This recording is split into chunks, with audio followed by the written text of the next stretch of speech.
é aquela premissa de você realmente usar a rede social de uma forma social. O pessoal usa a rede social como se fosse, na realidade, um mercado, um marketplace. Olha, eu vou te vender a minha imagem, que eu quero, na verdade, atingir o que é a sua vontade de se exercer de uma forma que hoje você não é. Isso, cara, pode ser muito sedutor para a galera que mexe no mercado digital, mas, Edson, olha em volta, todo mundo está querendo te vender alguma coisa, tá chato. Espírito de sempre achar uma temática. E quando eu fui escolher o título para esse episódio daqui com você, eu tive uma certa dificuldade, porque eu fui atrás um pouco do que as pessoas acompanham do seu trabalho, do que elas mais gostam, do que elas comentam. E eu percebi que você inspira muitas pessoas de maneiras diferentes. Tem a parte física, tem a parte do corpo, do esporte, que eu acho que talvez seja a mais fácil de perceber, até mesmo pela sua própria aparência. Mas tem uma parte de disciplina, tem uma parte de motivação, tem a parte familiar, tem a parte de relacionamento. E tem esse hábito muito grande na internet, quando a gente está falando de masculinidade, de falar sobre homem de valor. Que você tem que se tornar um homem de valor. E eu percebi que você talvez seja aí num bom sentido, um estereótipo do que é um homem de valor. E eu queria perguntar pra você, o que é ser um homem de valor, na sua opinião? Em primeiro lugar, é você não ter preço. E as pessoas elas esqueceram que é a diferença de valor e preço. No mundo onde tudo aparentemente pode ser comprado, desde o sapato que você anda até a opinião que você divulga, é muito importante você ter algo que seja inalienável. Por quê? Na verdade, o valor é a tua característica, o valor é a tua personalidade. A gente olha hoje as coisas e o nome das coisas se perdeu, né? Como assim? Cara, é quase como se fosse, o nome da rosa, né? Você lembra desse filme? É maravilhoso.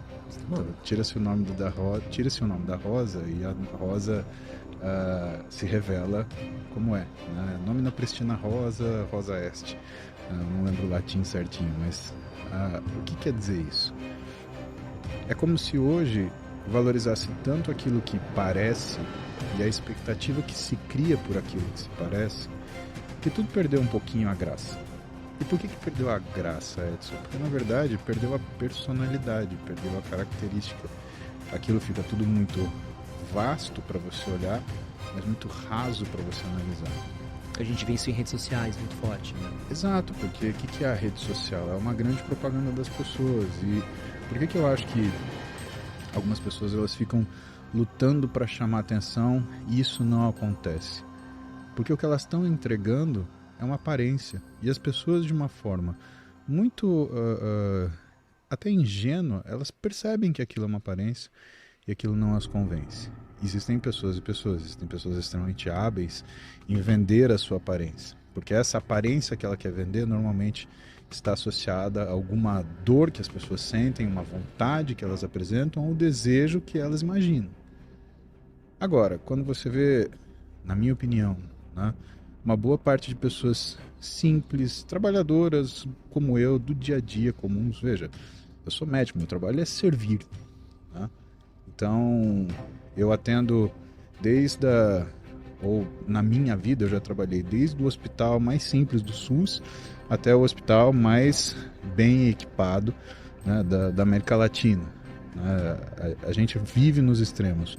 E isso é uma lição de humildade. Por quê? Porque você percebe que todo ser humano morre igual. Ele pode ser branco, preto, corintiano, palmeirense, ele pode ser político de direita, político de esquerda. O que as pessoas querem, o que elas falam no final da vida delas, o que elas desejam. Não é um discurso racial, não é um discurso sexista, não é um discurso político, não é levantar uma bandeira. Ela queria mais pelo menos 5 minutos com a pessoa que ela ama, com quem fez diferença na vida dela. E quando a gente percebe que o conteúdo das coisas ele está muito relacionado com o que são os verdadeiros motivos das pessoas, a gente entende a importância de você ter uma personalidade, sustentar essa personalidade. O mundo digital, ele então acabou sendo esquecido daquilo que ele era no começo. Você sendo jornalista, você lembra? Blogspot.com? Pô, comecei com o meu primeiro lá. Idem. Depois eu fui ter conta no Orkut. E aí a galera falava assim, mas você escreve demais. Facebook, você escreve demais. Por quê? Porque aí começou a ter mais foto. Instagram, se escreve demais. Aí o vídeo é muito comprido. Twitter é quase um SMS. Nossa, escreve demais. E o que você consegue transmitir de significado com esse pouco espaço que te dão? Nada. Então, o que é a sua assinatura digital, da sua personalidade, do seu valor? É a sua consistência. Todo dia eu tô de manhã, 7 da manhã, fazendo live com o pessoal, sabendo o que eles querem saber. Numa troca que eu acho uma troca justa. Eles fazem companhia para mim, eu faço companhia para eles e nada mais. É aquela premissa de você realmente usar a rede social de uma forma social. O pessoal usa a rede social como se fosse, na realidade, um mercado, um marketplace. Olha, eu vou te vender a minha imagem porque eu quero, na verdade, atingir o que é a sua vontade de se exercer de uma forma que hoje você não é. E isso, cara, pode ser muito sedutor para a galera que mexe com o mercado digital. Mas, Edson, olha em volta, todo mundo tá querendo te vender alguma coisa, tá chato. As pessoas pensam mais na ponta do funil do que em ser, né? E é por isso que tudo tem um preço, mas muito poucas coisas têm valor. E você acha que isso é um fenômeno dessa geração? Porque você tem quantos anos? Eu tenho 42, vou fazer 43 agora. 43. Eu agora fiz 35 hoje. Eu tô mais perto dos 40 do que nos 30. Tô precisando me acostumar com esse fato. Mas a gente é de uma época... Com os 40 você vai ficar mais perto dos 20, relaxa. Tomara. E a gente é de uma época em que você tinha que ser. Você podia falar o que você quisesse. Mas era 5 minutos num grupo de amigos, 5 minutos numa roda de ideia, na vivência, que a pessoa te cobrava. Falava assim, pô, você não falou que não era? Pá, pô, eu andava de skate. Assim, pô, eu sou o maior skatista do bairro. Quando você colava na pista, o maluco falou assim, mano, tu falou que não era skatista? Tira uma manobra ali. Falei, não, aqui hoje eu tô aqui. Então todo mundo pegava o flagra, né? E hoje, uma foto bem tirada, um videozinho no momento certo, tu passa uma imagem que não é. E você sente que é uma coisa de geração que tá mais preocupada com like. Molecada de academia também deve ter muito disso, né? Que tá mais preocupado com a foto no espelho do que na vivência do dia a dia. Você acha que é de idade? Por experiência própria, por isso que eu sempre tiro foto porcaria minha, né? Porque quando a pessoa me conhece pessoalmente, eu falo, melhor do que na foto. Porque você imagina, né? O cara olha e fala, pô, lá é o Schwarzenegger, aqui é o Salsicha do Scooby-Doo, pô. É chato, né? É desagradável, mas enfim. Eu acho que o cerne daquilo que você falou sobre gerações é um sentimento humano que permeia todas as gerações. Todas as gerações elas têm as mesmas dificuldades e todas as gerações elas acham que a geração delas é a geração de, entre aspas, disrupção com aquilo que é a realidade anterior. Veja, eu enxergo isso, na realidade, Edson, como uma necessidade de cada geração se afirmar como se fosse uma marca no tempo. Mas, de verdade, cara, quem de nós daqui a 300 anos vai ser lembrado? Eu admito que nós temos hoje um processo de memória digital que não existia há 50 anos. Você não tinha um YouTube, você não tinha um Instagram, você não tinha meios de guardar, você não tinha mídia para documentar o que era a vida das pessoas. E mais que isso, né? Desde que você entende que existe um meio digital próprio, as nossas câmeras de vídeo, os nossos pendrives, os nossos HDs externos, né? Onde o que se tornou aqueles álbuns de fotos antigas maravilhosos hoje viraram HDs com zilhares de gigas de filmes e vídeos, né? A gente tem documentação. Isso não tinha. O que vai começar a aparecer? Vai aparecer justamente essa realidade de cada geração querer tomar para si a forma de disrupção. A geração atual sempre vai ser aquilo que é a quebra dos laços com a geração anterior. E vai ser uma aproximação com a geração que é antes dessa.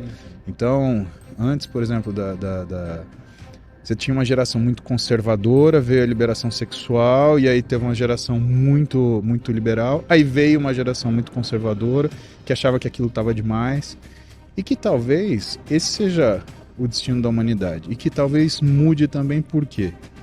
A gente não tinha como perguntar para o nosso bisavô como é que tinha sido na época dele. Se ele transava antes de casar, como é que fazia para conhecer a namorada, se ele sabia namorar, se todo mundo casava com 18 anos de idade. Não tinha. hoje, aliás, quando eu for bisavô, né, e talvez eu não esteja aqui, a minha filha vai pegar pro neto ou neta dela e falar assim: olha seu biso aqui. Seu biso era marombeiro. Forte pra caralho. Você é um merda. Você fica falando essas coisas aí. Olha o teu biso aqui. Ele foi casado 70 anos com a sua bisa. E essa marcação do tempo e essa capacidade de historiar as coisas pode ser que mostre para as gerações vindouras essa tendência de cada geração contestar o que são os valores do anterior.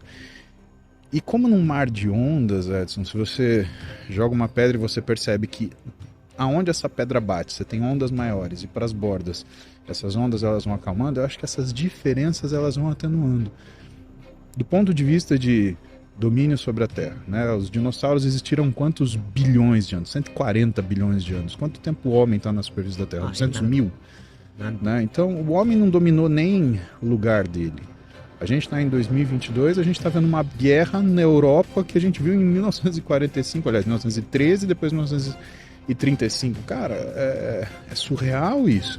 Quer dizer, a história não serviu para ensinar que guerra não funciona. E eu não estou fazendo uma crítica moral, né? Eu estou fazendo uma crítica cínica à guerra, porque, cara, guerra é prejuízo. Você está numa época onde as coisas custam, o tempo custa, e se você destrói um país, você vai ter que pagar por ele. Churchill, Roosevelt e Stalin, um comunista, um monarquista e um capitalista, se juntaram para vencer o nazismo. Ninguém lembra que essas três ideologias trabalharam juntas alguma vez. E ninguém lembra que depois que elas venceram o nazismo, as três tiveram que tirar dinheiro do bolso para reconstruir uma Alemanha.